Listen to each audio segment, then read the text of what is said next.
Hello guys, welcome to my channel mask viewers. ఇవాళ అయితే ఉన్ని ముకుందన్ గారిది మార్కో ట్రైలర్ అయితే వచ్చిందనమాట. సో అది మనం ఇప్పుడైతే దాని మీద రియాక్షన్ అయితే ఇద్దాం. జీవితంలో మనల్ని హాంట్ చేసే విషయం ఏంటో తెలుసా? మనకు ఎంతో ఇష్టమైన వాళ్ళని మన కళ్ళ ముందే చిత్రహింసలు పెట్టి చంపడం. మార్కోతో మాట్లాడే ప్రతి మాట జాగ్రత్తగా మాట్లాడాలి.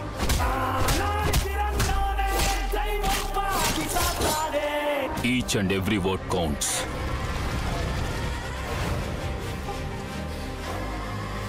మీకు తెలుసా మార్కో ఎవరని?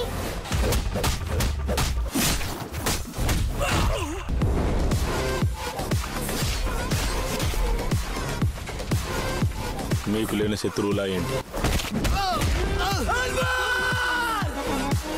మీకు ఖచ్చితంగా తెలుసా వాళ్ళే నా శత్రువులని? The risk is on us.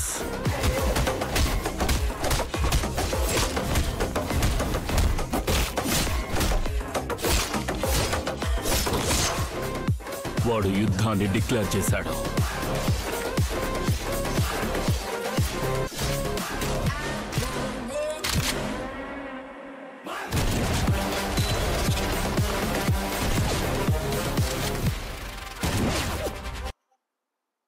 ఇదైతే ఇంకా 2 days రిలీజ్ అవబోతుంది. నాకైతే ఇది చూస్తుంటే నాకు కేజీఎఫ్ 1లో ఫైటింగ్స్ గుర్తొచ్చాయి. సేమ్ ఇట్లానే ఉంటాయి. మన శ్రీనిధి శెట్టి కోసం బార్లో ఫైటింగ్ చేస్తాడు కదా యష్. సో నాకైతే అది అయితే గుర్తొచ్చింది. నాకైతే చాలా బాగుంది, కానీ ఓన్లీ ఫైటింగ్ అయినా స్టోరీ ఏం లేదా అన్నట్టయితే నాకు అనిపించింది. నాకెందుకు ట్రైలర్లో అయితే స్టోరీ కనపడలా, మొత్తం ఫైట్ మీదే సినిమా నడుస్తున్నట్టు అయితే చూపించాడు.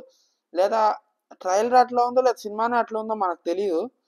సో ఇదైతే ఒక విధంగా పాన్ ఇండియా మూవీ ఇది. సో మరి హిట్ అవుతుందో ఫ్లాప్ అవుతుందో నాకైతే తెలియదు. ఎందుకంటే స్టోరీ ఏం పెద్ద కనిపించలా. ఒకవేళ పక్కా ఫ్లాప్ అని చెప్పలేను, పక్కా హిట్ అని చెప్పలేను.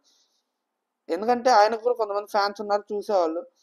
కానీ అక్కడ నాకు మొత్తం ఫైటింగే ఉంది. ఫైటింగ్, నువ్వు ఫైటింగ్ కాబట్టి ఏడైనా కూర్చొని చూడొచ్చు. నువ్వు సినిమా థియేటర్కి వెళ్ళి ఫైటింగ్ చూడాల్సి ఇంకా ఫైటింగ్ ఎందుకు రావాలంటే ఒక ఎమోషనల్ కనెక్షన్తో రావాలి. కానీ ఇట్లా ఊరికే దా అంటే ఫైటింగ్ అంటే ఇప్పుడు మన బాగోదు. ఆల్రెడీ మన 1 year బ్యాక్ మన ఒక సినిమా రాంపోతే ఏంది ఆల్రెడీ ఫ్లాప్ అయింది, ఓన్లీ ఫైటింగ్స్ మీద బేస్ అయ్యి వచ్చినందుకు. సో ఏమైతే చూద్దాం. Okay, let's hope for the best. Signing off mask member.